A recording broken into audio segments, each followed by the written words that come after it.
ரீஃபிக்ஸிங்க்கு இந்த 5 months டியூரேஷனில் நீங்கள் எப்படிலாம் ட்ராவல் பண்ணீங்க, உங்களுக்கு எப்படி ஃபீல் பண்ணீங்கன்றதை சொல்லுங்கள். ஃபஸ்ட்டு இன்ஸ்டாவில் தான் பார்த்தேன். வந்துட்டு பார்த்துட்டு ஒரு நைட்டு ஃபோன் பண்ணேன். உடனே அக்செப்ட் பண்ணி உடனே நாளைக்கு வாங்க கன்சல்ட் பண்ணலாம் அப்படின்னு சொல்லியிருந்தாங்க. சொன்னதுக்கப்புறம் வந்து பார்த்தோம். நிறையா சொல்லாங்க வந்துட்டு எப்படிலாம் ஹேர் எக்ஸ்டென்ஷன்லேயே நிறைய டைப் இருக்குது. எது வச்சா சூட்டபிள், எது வச்சா கரெக்டாக இருக்கும், உங்களுக்கு எது வச்சா கரெக்டாக இருக்கும், உங்களோட ஹேர் டெக்ஸ்சர் என்ன அப்படிங்கிறத பற்றிலாம் சொன்னாங்க.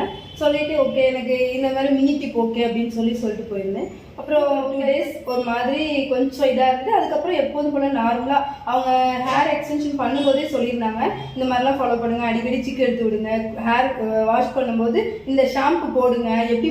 ஸோ அதே மாதிரி நானும் வந்துட்டு இந்த 4 months அதே மாதிரி ஃபாலோ பண்ணேன். அதே மாதிரி மெயின்டைன் பண்ணேன். nearly 5 months ஆகுது. 5th month கூட எனக்கு ஒன்றும் பெருசாலாம் வந்து எந்த ஒரு டேமேஜ் டிஸ்டர்பன்ஸோ எதுவும் இல்லை.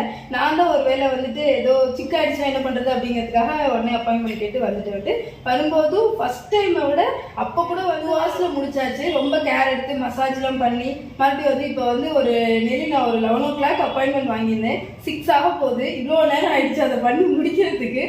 ஃபர்ஸ்ட் டைம் பண்ணது மாதிரி ரீஃபிக்ஸிங்க்கும் நல்ல கேரிங்காக வந்து பண்ணிடுச்சு. உங்களுக்கு இப்போ அதே ஃபினிஷிங் இருக்கா? அதே ஃபினிஷிங் இருக்கு. அந்த ஃபர்ஸ்ட் ஃபீல் அப்படியே ஃபீல் பண்ணுவீங்க. ஃபர்ஸ்ட் நாள் எப்படி பண்ணமோ அதே மாதிரி அதே டைப்ல நீங்க பின்னி போடுற ஹாபிட் இருக்கும். நீங்க எப்படி ஃபீல் பண்ணுவீங்க? அப்ப ரொம்ப சந்தோஷமா இருக்கும் வந்துட்டு. ஏன்னா முடி தின்னா இருக்கும்போது பின்ன மாட்டேன்.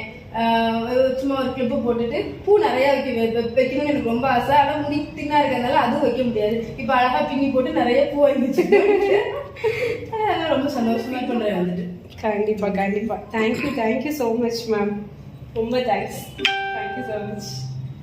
தேங்க்யூ.